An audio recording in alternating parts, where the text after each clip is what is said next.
Well, hello everyone, and welcome back to the Great Ace Attorney Chronicles. Previously, like 10,000 things happened all at once.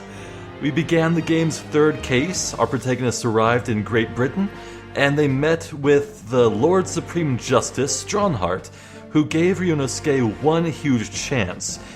If Ryunosuke can successfully defend his client here in this court case, and get a not guilty verdict, then sure, Ryunosuke can become an officially certified lawyer.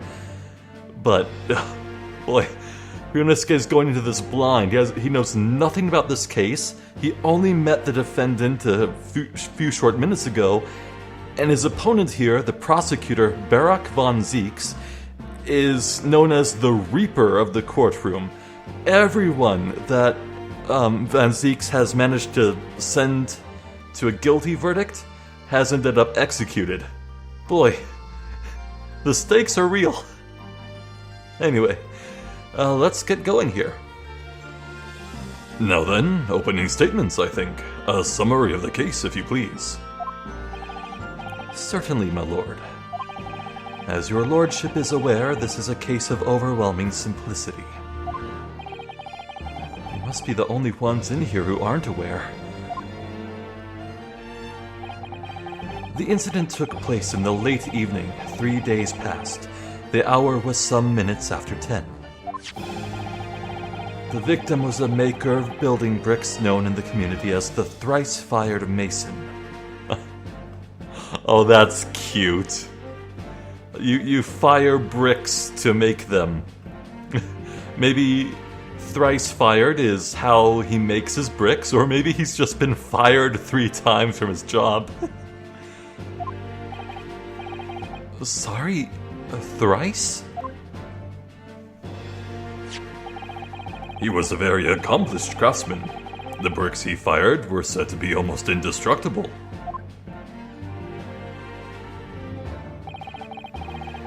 The victim's corpse was discovered in an omnibus in service on the streets of London at the time. A dagger that had been thrust into the victim's abdomen is believed to be the ultimate cause of death. Here is the autopsy report from the investigating medical officer at Scotland Yard. Thank you, counsel. I shall accept that and the photograph as evidence. Internal hemorrhaging as a result of a single stab wound to the abdomen. Now, this is no amateur ship coroner. It's gonna be accurate. Let's see. His face is partly obscured from view by an old crooked hat. Oh no, why is that relevant? What shenanigans. And one further item of evidence. The prosecution wishes to submit these as well. And these are? Good lord! Is that blood, counsel? I just saw his... He's wearing a toupee, he's bald. I love it. Yes, my lord. Seized by policemen who arrived at the scene. These gore-soaked gloves were taken from the hands of the accused when he was arrested. Literally caught red-handed. Great. Literally red-handed. What? Mr. McGilded's gloves had blood on them?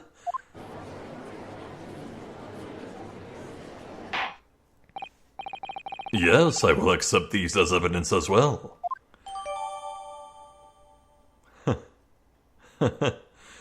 And on the right hand, too. Alright. How did I get into this? I'm backed into a corner before I've even started. Continuing. According to the driver of the omnibus, there were only 2 passengers traveling inside his vehicle at the time. Only 2? Obviously, one of those passengers was the deceased brickmaker, Mr. Mason. The other was the accused, Magnus McGilded.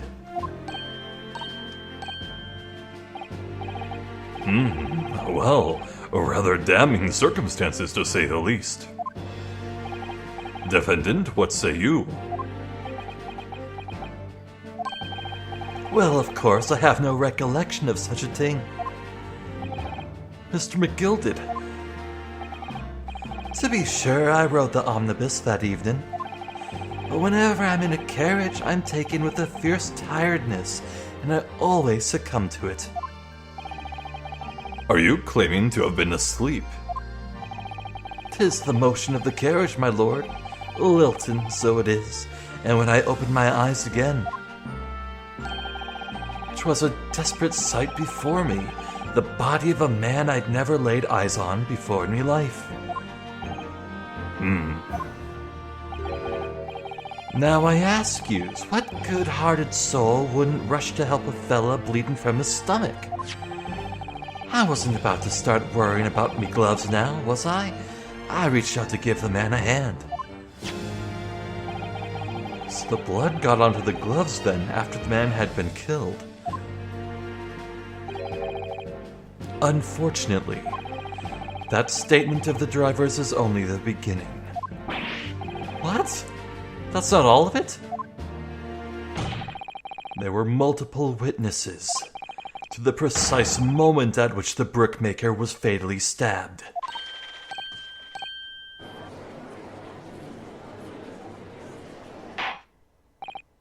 Ordar, ordar, ordar. What is this accent? I don't like it. When the killing took place, only the victim and the accused were inside the carriage, and there were witnesses to the crime. This is not just a case of compelling evidence. It's the nail in the coffin for the accused.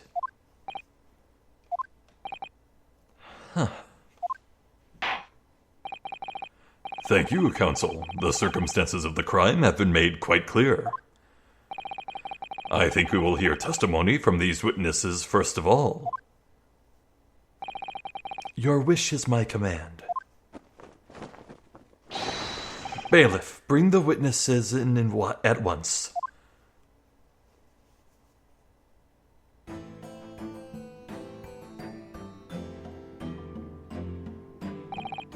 Look at these completely normal people. Witnesses, your names and occupations. Beppo.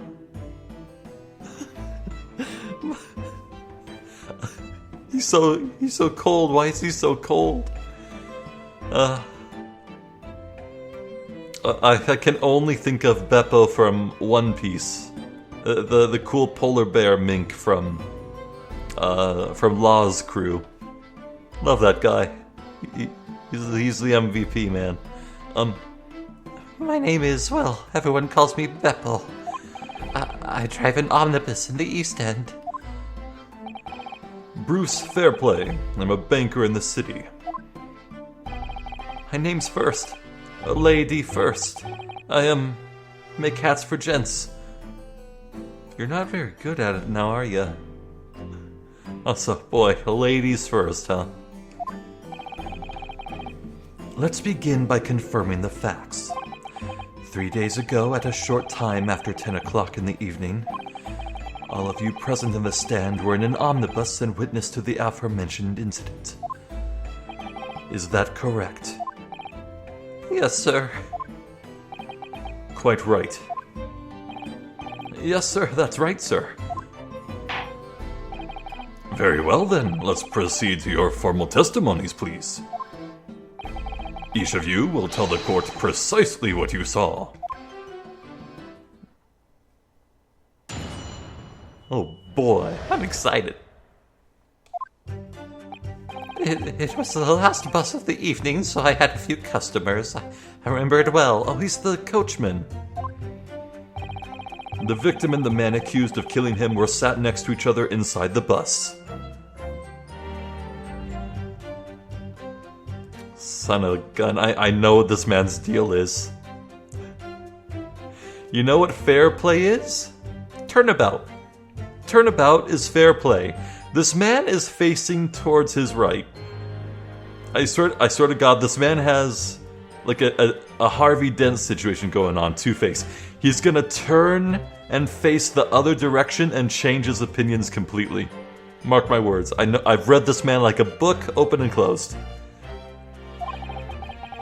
Then, out of the blue, the accused just reached over and plunged a knife right into his guts. That's right, he stabbed him. I screamed, I did. Couldn't help it. As soon as I heard the scream, I stopped my bus, and then I saw it too. An ambiguous testimony, I must say. Exactly, my lord. These men witnessed the incident in the omnibus with their own eyes. I'd like to ask a question, if I may. Yes, counsel. Well, this testimony makes absolutely no sense to me whatsoever. Why not? Well, the incident took place inside a moving carriage, didn't it?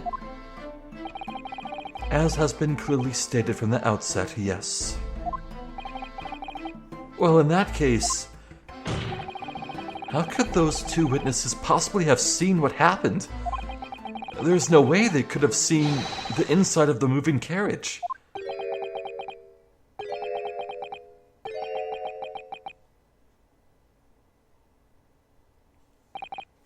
How quaint.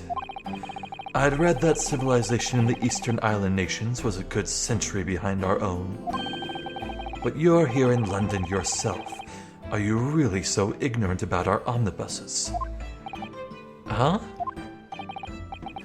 Tell me, my Nipponese friend, have you even traveled in an omnibus? Well, no. We, only arrived in London this morning. No matter. I've arranged for us all to see for ourselves the actual scene of the crime, that is. What do you mean? The actual scene? How? A carriage is designed to be moved, after all. Presumably you understand that much. Yes. The omnibus in which this bloody crime took place is here today in this very building. Here? What? The entire carriage? Bailiff. Bring forth the stricken omnibus.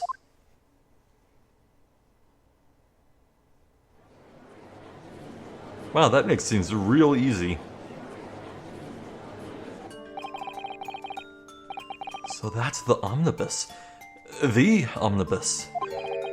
Is it supposed to be pronounced omnibus, maybe? I swear an omnibus is a kind of book. You know what I mean. I can't believe they could bring something so enormous in here. Great Britain's courtrooms are amazing. As you can see, the omnibus is pulled by 2 horses and can carry up to 8 passengers.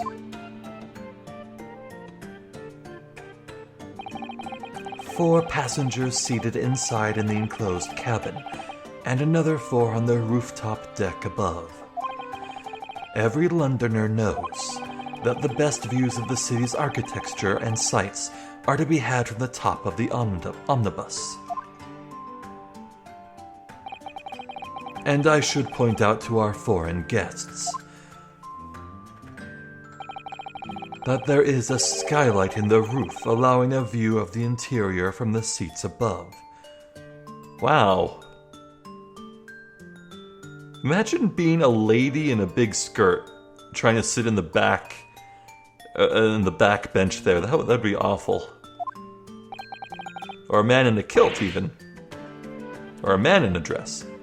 A skylight. Oh. The penny drops at last, I see. These 2 gentlemen were occupying the rooftop seats on this omnibus when the murder took place. That is how they came to witness the grim incident. Through the skylight. That makes perfect sense. Well, Counsel, this is a first. In all my years behind the bench, I've never experienced the crime scene itself being brought into the courtroom. Yeah, me neither. There are a number of important clues remaining inside the carriage, my lord. Actually, no, I can think of one other crime that took place in a courtroom. In Investigations 1, there was a flashback case where someone pulled a gun in the middle of the courtroom, but it was not during a trial, but it was in a courtroom, so this would be the second crime scene I've seen. I would like to submit the omnibus itself as evidence. That is the prosecution's wish.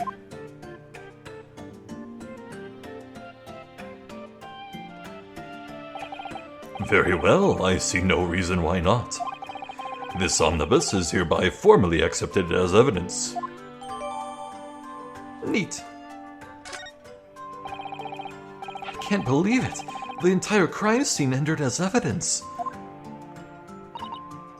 Yes, Great Britain is simply extraordinary.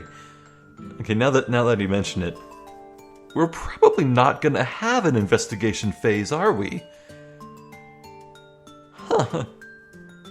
I wonder if Herlock Sholmes is ever gonna come into play here. I wonder. I could help myself a lot by giving an omnibus a thorough examination, seeing as it's here. Say no more. Let's look at everything. Let's see. Nothing new here. I don't think his age is relevant, at least. It's true his face is partially obscured by the hat, but... So the weapon itself... Oh, he's missing a button. Huh.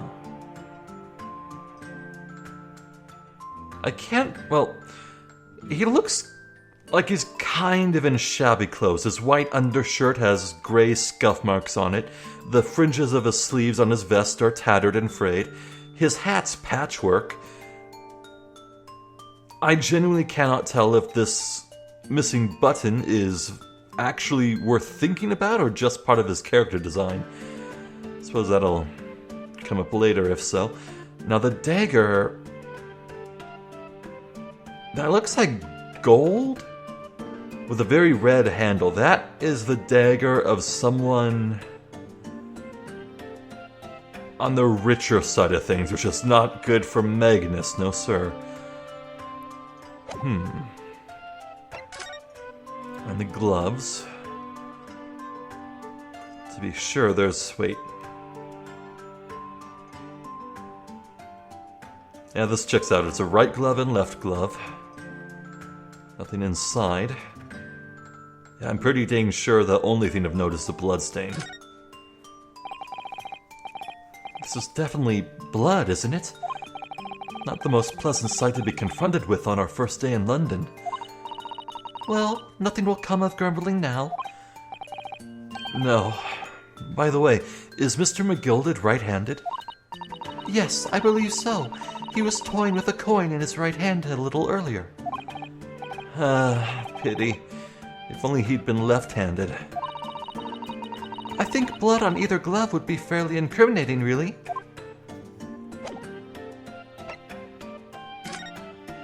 Okay. Hello. Job Masters, London head office. Masters. Masters? Hold on. Wasn't there a Jeff Masters, or... No, you know what? I don't think that's the name. I think that's just the name of the office. Job Masters. Sure.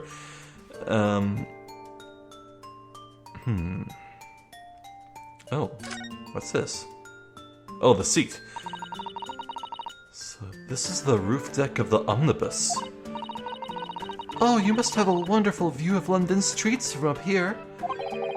So people sit all the way up here on bitter winter nights with the cold air rushing past them? And they have to pay money to do so? Brr, I can't imagine how cold it must feel.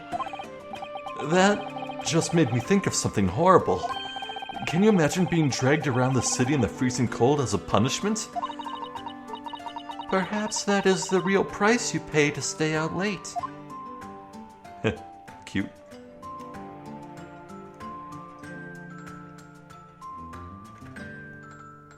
There's the driver's seat. Horses get drawn.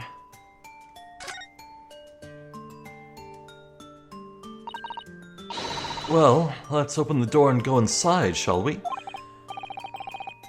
The scene of a murder. It's horrible.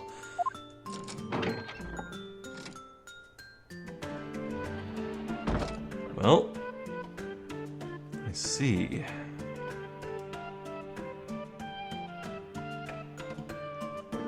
It looks like there's cabinets under here. The seat has a handle, it seems.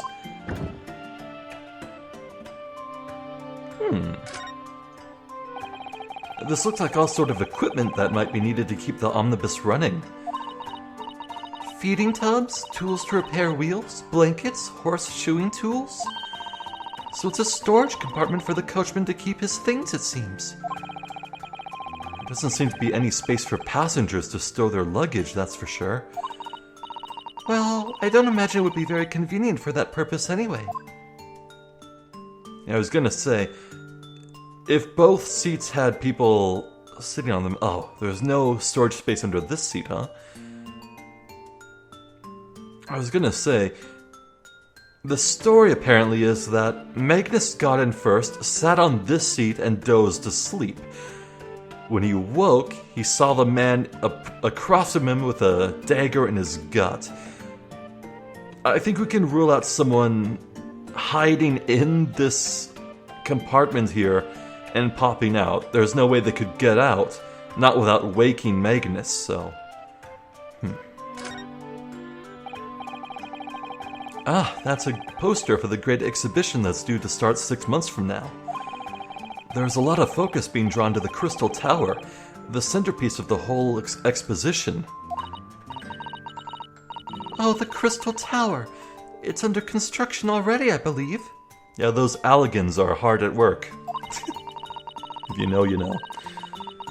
People all over London must be fizzing with excitement at the prospect of such a grand event. Ugh.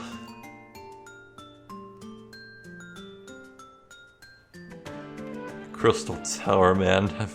I've run that place so many goddamn times. Ah, that's a poster for the great exhibition that's due to start 6 months from now. There's not a focus being... Okay, same thing. Okay, elephant in the room. That's blood that's soaked into the seat. The victims, obviously. Yes, and that seat would be clearly visible from the roof deck. Would you really stab somebody in full view of the other passengers like that, I wonder? Well, it was after dark, and there was a lamp on in here, so perhaps the culprit couldn't see anything outside through the skylight. Whichever way you look at it, it doesn't seem like it was a planned attack.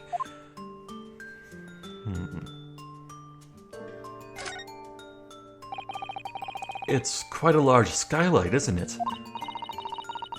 Yes, quite large enough to afford a good view into the cabin from the roof deck. And there doesn't appear to be a handle or catch of any description. So I suppose it can't be opened from inside the cabin at least. Ah, that's a good point. I didn't even consider that.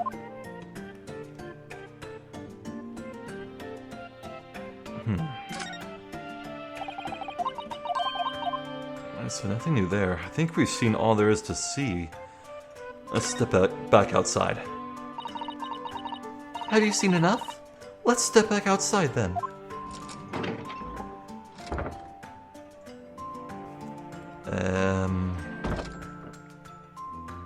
So we got a ladder. Excuse me? Huh? Can't even look at that.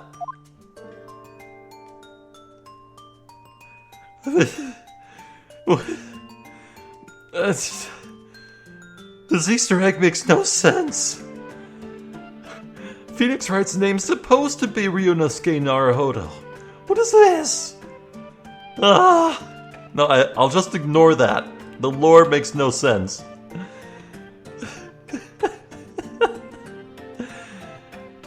Alright. So you can see the bloodstain right here. Whoever... Okay, so... I think I see... one... thing. I remember Beppo, the coachman, he said that he heard the commotion and turned around, and that's when he saw it. I don't know about you, but if you sat here and you had someone sitting right behind you, there's no way you could see in. And even if he could only see like over here at best. There's no way Beppo could see the thing here. I think that's what we have to contradict in this first cross-examination.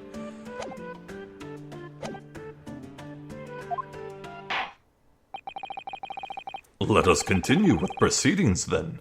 Your cross-examination, counsel. Pray don't expect this Nipponese stray to understand the intricacies of British courts' cross-examination rights. Okay, you're crossing the line into racism, dude. Not cool. Don't do that.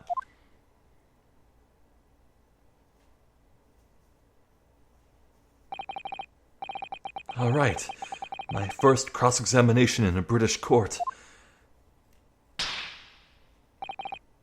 Focus, Ryunosuke. Focus.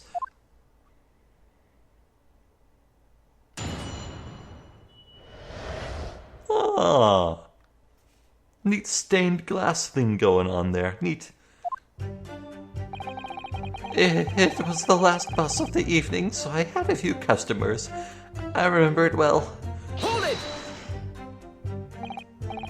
Yes, I think it was some time after 10, wasn't it?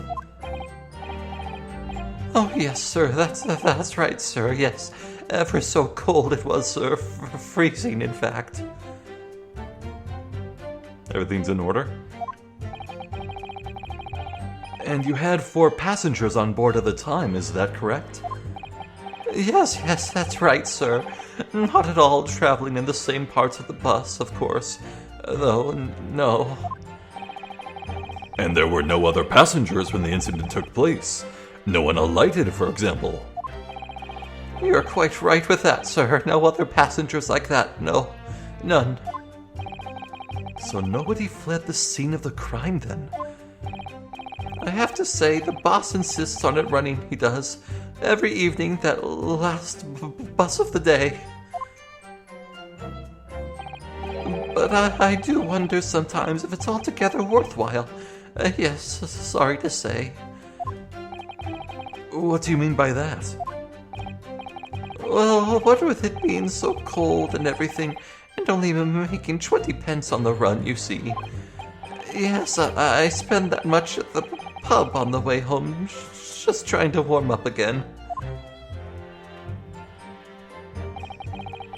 The victim and the man accused of killing him were sat next to each other inside the bus. Next to each other? Hold on now. Now they were sitting across from each other. Hold it! And you saw them through the skylight in the roof of the carriage. That's right. When you sit up on the top deck, the window's right there at your feet.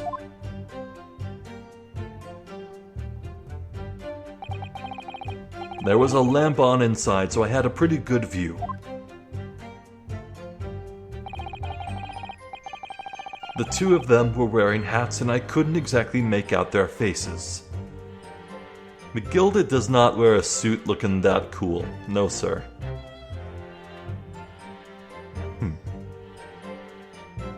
Okay, that missing button's still missing. But there's not a shred of doubt in my mind that it was Mr. McGilded. How can you be so sure? Well, how can I put it politely? McGilded is a gentleman of rather small stature. I couldn't have mistaken him for anyone else. Let's not forget that when the vehicle came to a halt, the only people inside the enclosed cabin were the deceased Mr. Mason and Mr. McGilded. There is no room for doubt here. I really wish there was. Then, out of the blue, the accused just reached over and plunged a knife right into his guts. Hold it! You actually saw the exact moment it happened? Didn't I already testify to that? Or are fair dinkum, hard-working city bankers not considered trustworthy these days? I thought fair dinkum was Australian slang. Huh. Oh, no, I didn't mean that. This is no good. I really got his back up. Perhaps you could just tell us what you saw in a little... My lord. Juror number 3, what's the meaning of this? My mind is made up, my lord. Completely and utterly made up. Made up about what? I don't like this stinking rich, never have. They're always up to something or other that they shouldn't be. Every one of them. Huh? And that little leprechaun of a man is no exception. Well, he can't fool me. Huh? What? Huh? There's no point wasting time listening to any more of this. That's my opinion on the matter anyway. How did he do it? What? Uh-huh. That is precisely what I was about to say. As the foreman of the jury, it's my duty to set a good example to my fellow jurors.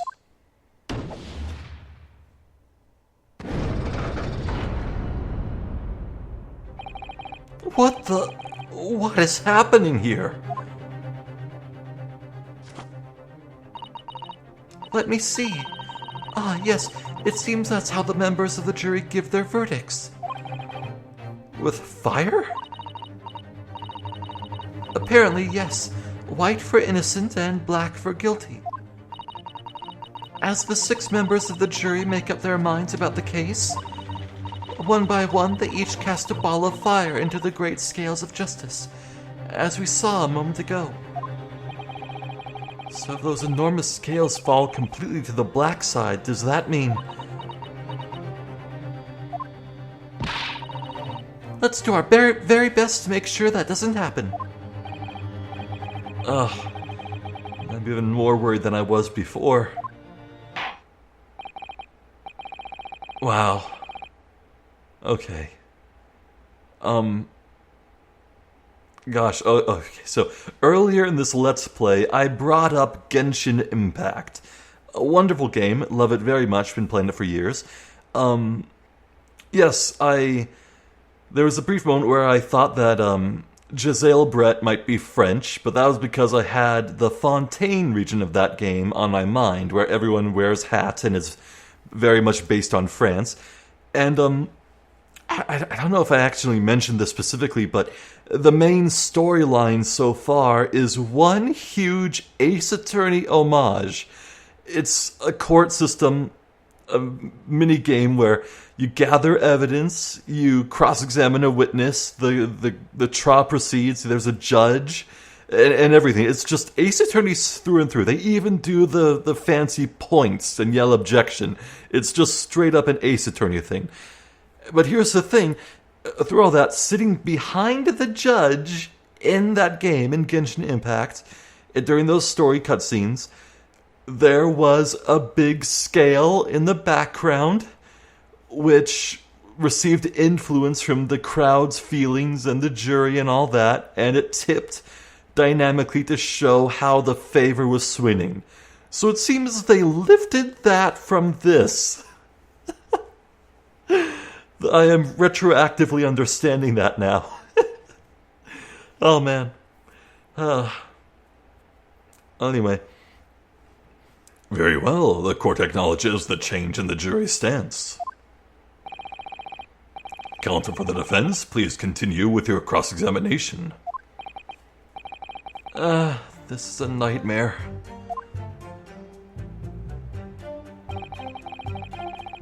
That's right.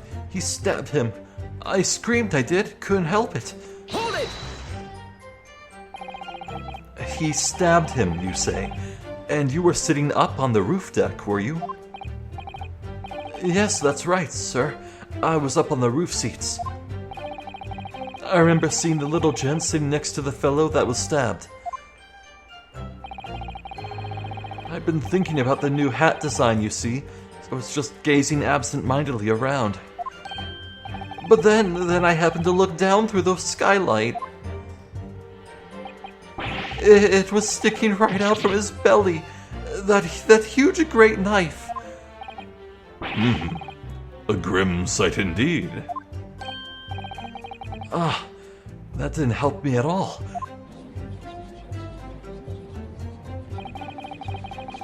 The jury looks like they're even more convinced. Sorry, that fast typing, that's pretty good. The jury looks like they're even more convinced my client did it than they were before. That appears to have made everyone even more dubious that Mr. McGilded is telling the truth. If only we had some evidence to counter their suspicions. Mr. First, Oh, yes, sir? is this the knife you saw? Oh, good grief, yes, that's it. The very one, sir. Is that?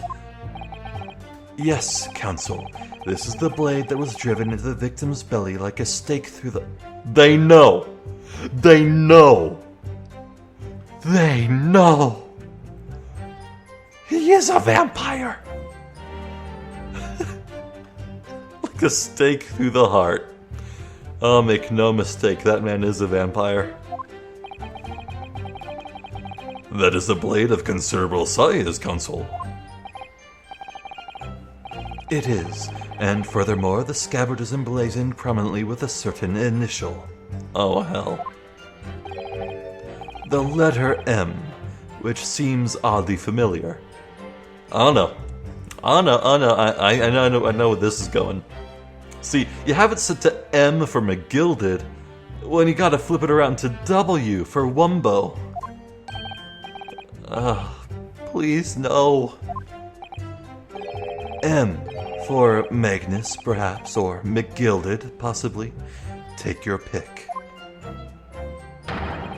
It seems this particular big name in London made a magnificent mistake. Badum-tish. Objection! Still hasn't quite nailed it down, has he? But there are M's everywhere.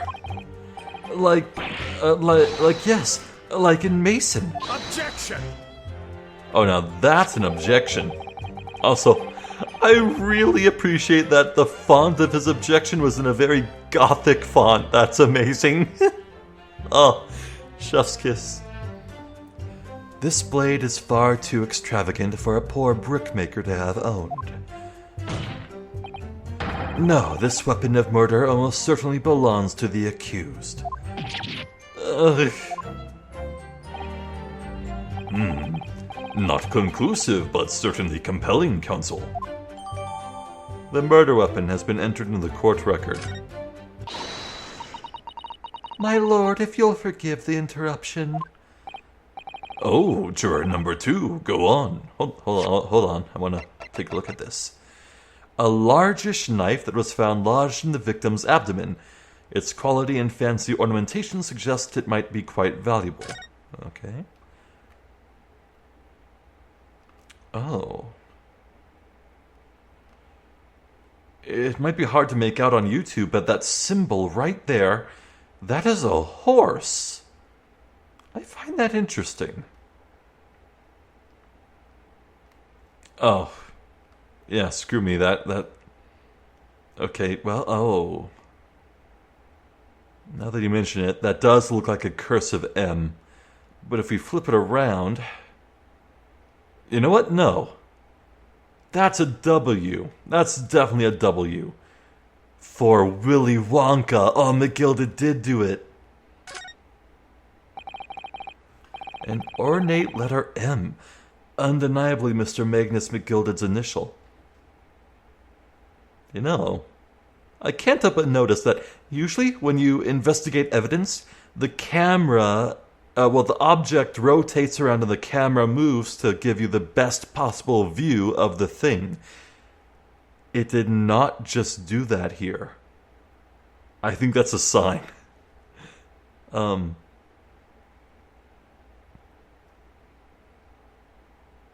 It sure is ambiguous, though. And it's beautifully gilded, too. It must be very valuable, I should think. What is it? Look at this M. If you turn it upside down, it becomes a W. This could change everything. A W? Yes, this is one of those, turnabout cases. I'm sure of it. I'm afraid I don't know at all. But what I am sure of is that this is an M. Oh. Well, that idea was quickly quashed. Really? No, my ammunition. What do I do? Mr. McGilded is a pillar of society and a gentleman's word should be sacrosanct. However, those of us in service know we must accept hard truths. Wait, what are you about to do? Dispose of the rubbish. Well, that's 3 out of 6. No. I don't wish to cause offense, but I do like to eradicate all traces of filth and grime.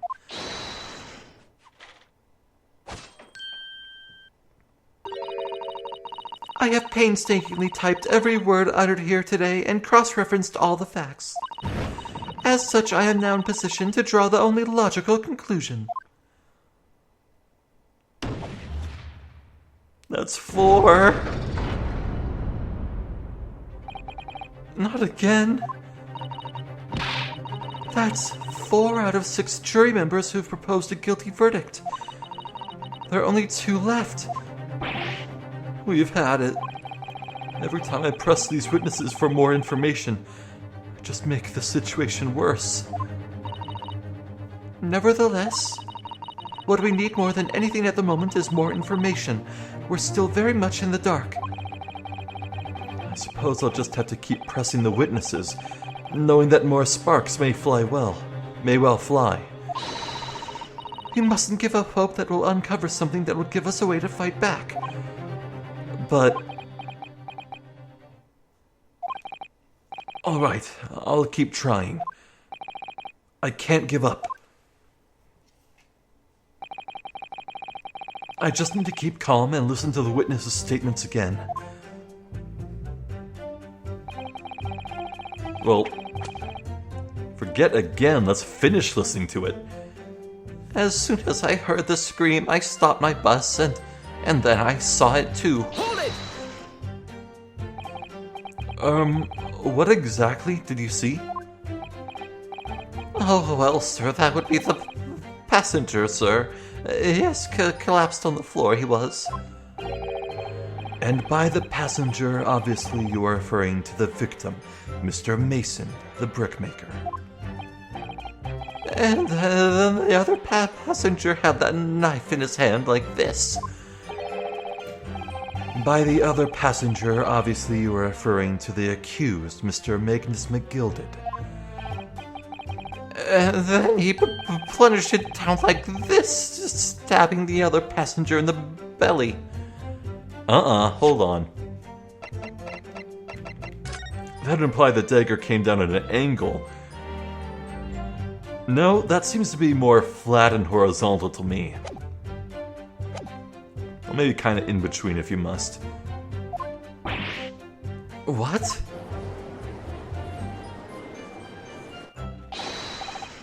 My lord, I wish to speak. Yes, juror number 5. Do I take it that you too?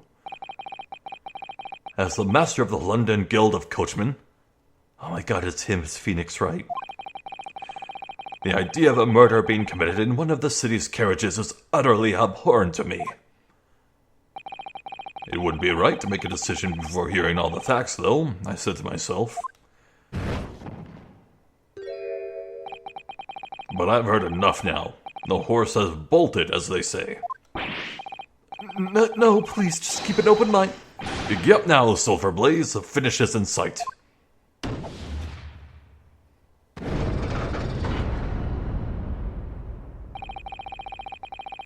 Beppo is a long-standing member of the guild, and I trust what the man says. Oh, thank you, sir. You're too kind, sir. This is too unkind, sir. Which now means that 5 jurors agree to condemn this man. I mean, that is the majority.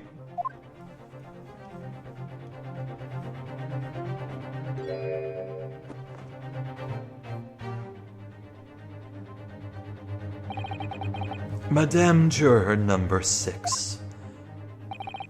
Yes, dear. What can I do for you? You have heard the testimonies of the witnesses in the stand. Oh, yes, I certainly have. Still got my hearing, you know. Then pray tell, why are you yet to pronounce your leaning? Oh, well, dear, the thing is, I'm a creature of habit, me. I always go to the park at around this time of day and sit on a nice bench and get on with my knitting.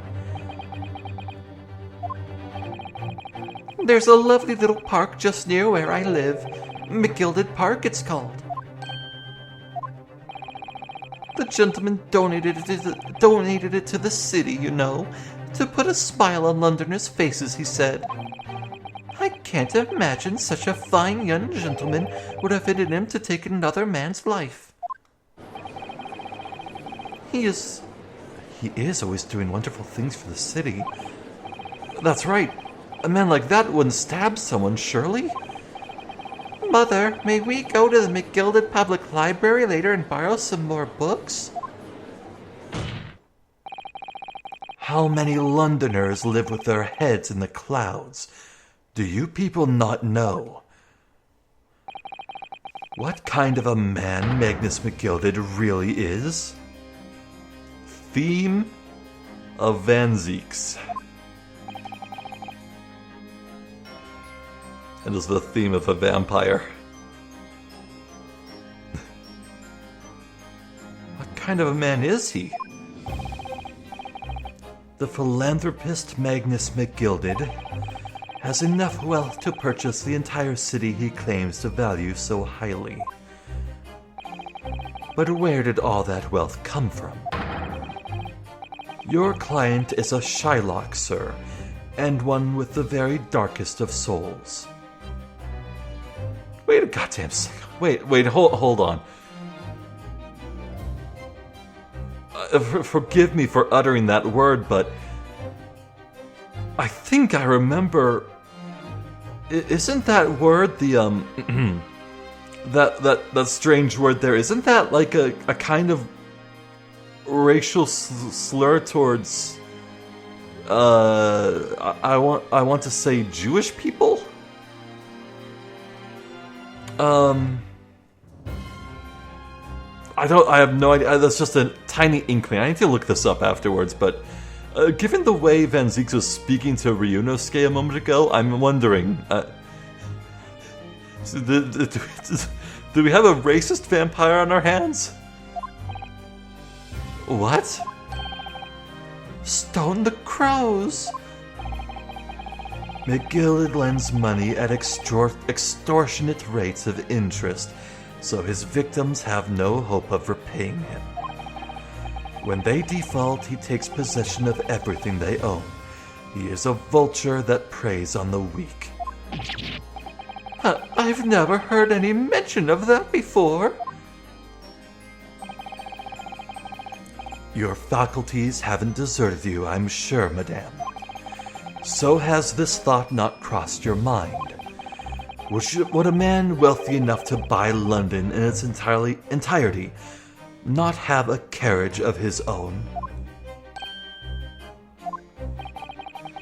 What possible reason could this man have had to make use of a public omnibus service? You're not saying that. The victim, a poor brickmaker, had next to nothing to his name save considerable financial liability. It will come as no surprise that his creditor was the accused Magnus McGilded. But let it also be known that the very day Mr. Milson was killed, the final repayment date for his debts. Good gracious. The brickmaker was destitute. He had lost his house. He had not a shilling with which to repay his debts. And in the end, this pitiful soul had the very last thing he owned taken from him, his life. By the merciless philanthropist pretender, Magnus McGilded. I don't believe it. Hold it! If I might add something briefly, Miss Susato, you claim that the victim had been lent money by Mr. McGilded. But where is the evidence to support your claim? Is that a...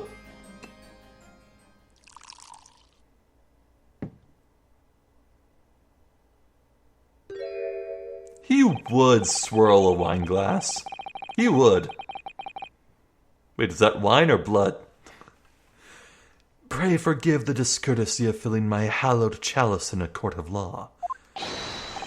Ah, there it is. Lord Van Zeek's hallowed chalice. How can this be considered acceptable?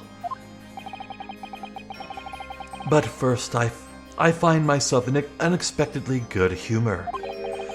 I had heard ladies from the Far East could show great courage, but I didn't expect to experience it myself.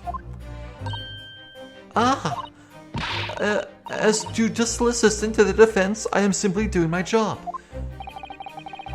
What a pity that your display of courage is in vain. This is the debtor's ledger, which details all monies loaned by the accused. You will find the victim's name clearly recorded inside. Oh. Allow me to present this ledger as evidence.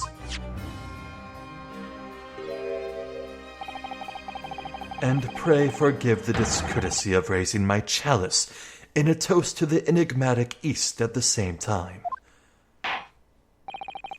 A marvelous toast, Counsel. I will gladly accept this new evidence. Great.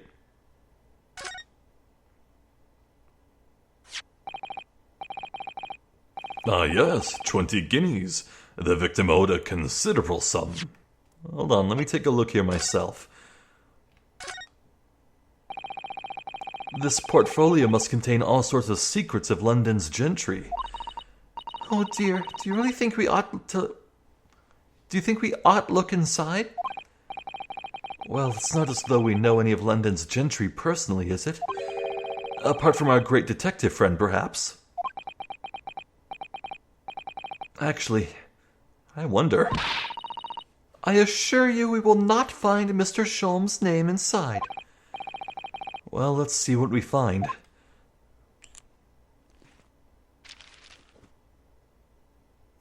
I was hoping for something I can actually read. Nothing of note on the exterior, so...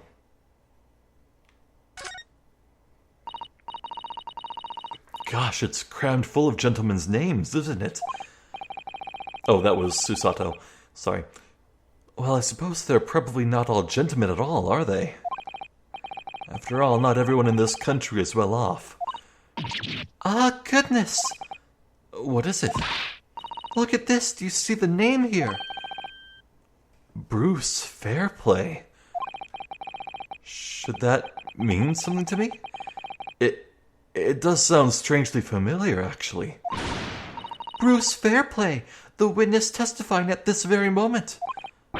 Oh, yes, of course, the banker. Why is his name in here? Ah, he borrowed 20 guineas, did he? And look, their payment date is fast approaching. It's possible that this is just a coincidence, of course, but this could be very useful information.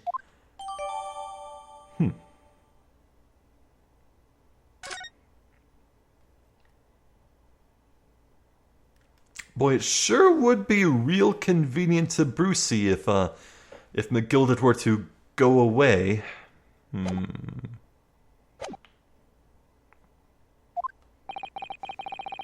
And the accused made quite certain he had ample recompense. Well, it would seem I've had the wool pulled over my eyes. Oh, she would say that.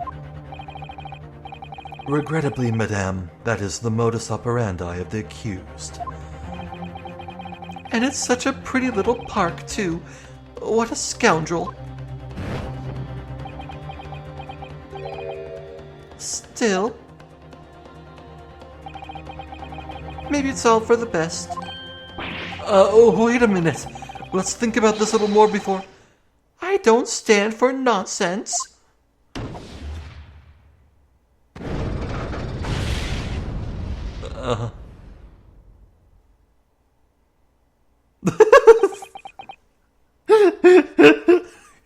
I really like how we did not see the face desk. It was just there. That was it. Last juror's decision.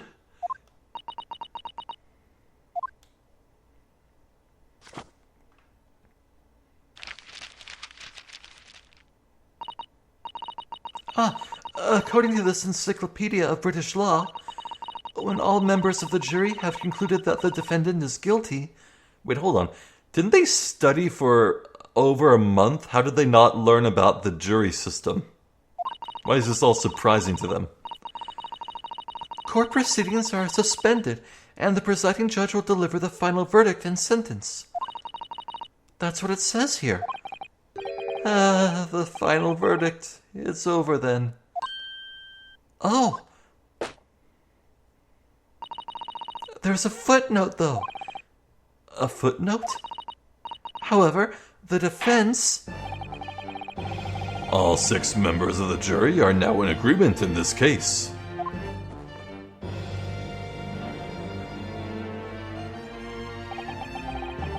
Allow me to convey my respect for your swift and righteous decision.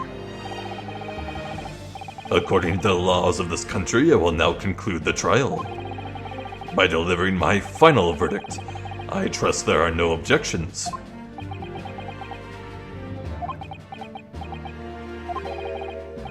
Mr. Sato, just tell me one thing. Oh, yes? You were in the middle of saying something before. The footnote in your Encyclopedia of British Law. However, the defense... What did it say next? Oh, yes, of course. One moment. When all members of the jury have concluded that the defendant is guilty... Oops. Court proceedings are suspended and the presiding judge will deliver the final verdict and sentence. Then the footnote says, however, the defense has the right to demand a summation examination of the jurors at this point.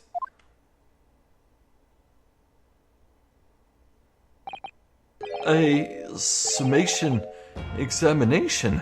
Objection! A summation examination. From which century has that tome you have there been resurrected? Ah! Judging from the binding, I would say that book is at least 50 years old. Any modern text on British law wouldn't even give such an antiquated procedure a mention. It's a relic long forgotten and certainly no longer practiced. So you're out of luck. Oh.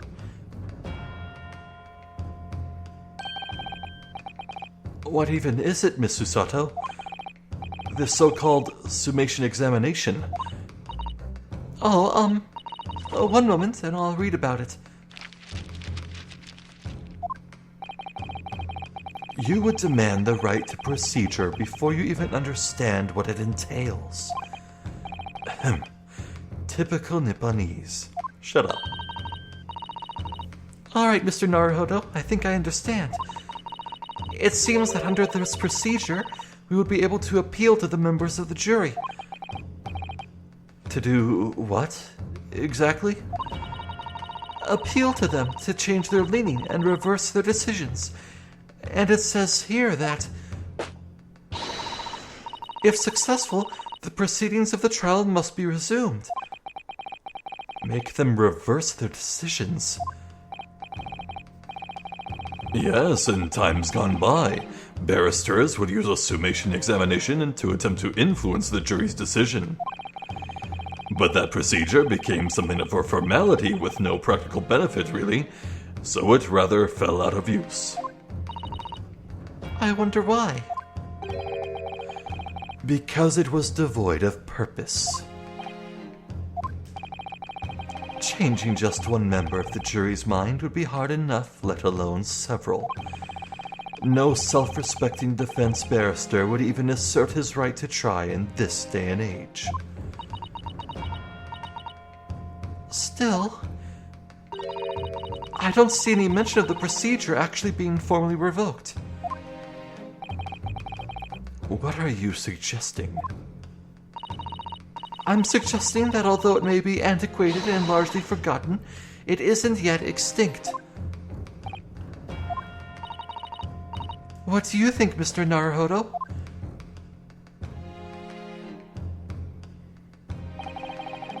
A summation examination. Our last possible option. Do we assert our right to carry it out or admit defeat? I assert it. The defense wishes to assert its right to a summation examination, my lord. Objection! London is the capital city of the most powerful nation on earth. We have a duty to the world to exemplify the very highest standards of a judicial procedure. Summation examinations are an embarrassment that should remain buried. Objection! But if it's all right, it's all right. I believe it could prove vital in this trial. The defense's petition is perfectly valid. The court will proceed with the summation examination. Well, neat. I suppose that's as good a place as any to end things. Well, I don't know if it's going to be like structured like a cross-examination of the jury, but boy, it could be. Yeah, it could be like that. I don't know.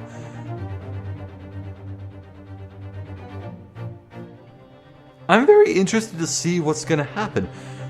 It could be as simple as it's on rails with a few choices between like 3 options in dialogue here and there. It could be a full-fledged cross-examination thing. Or maybe it could be a brand new gameplay mechanic, not unlike the logic chess of the investigations games. I'm kind of excited to see what that's all about.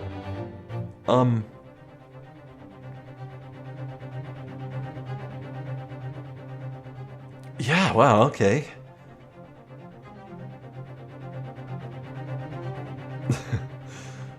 Boy, in true Ryunosuke fashion,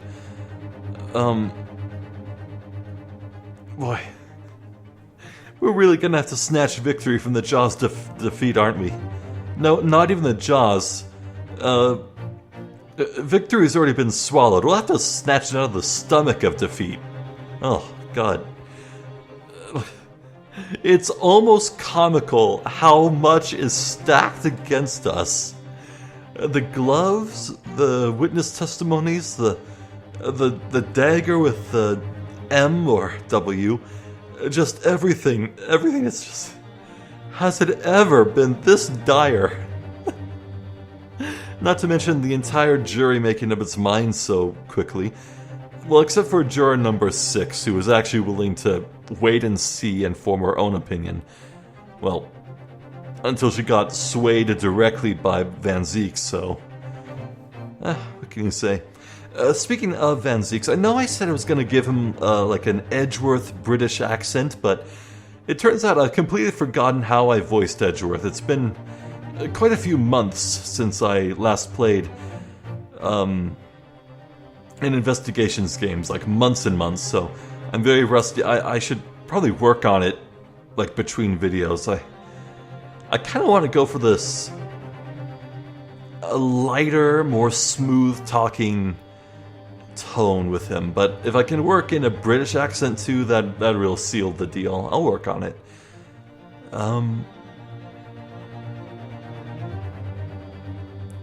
Boy, even if we do swayed the jurors, we really have nothing to go on. All of this... God, Bruce Fairplay's name in this book is our one and only card to play. If this doesn't lead anywhere, we'll be screwed, but I'm sure it'll be just fine. Just fine. Anyway, I'm Zephyr the Jester. This has been more of the Great Ace Attorney Chronicles. Thank you for watching. Hopefully, I'll I'll catch you next time.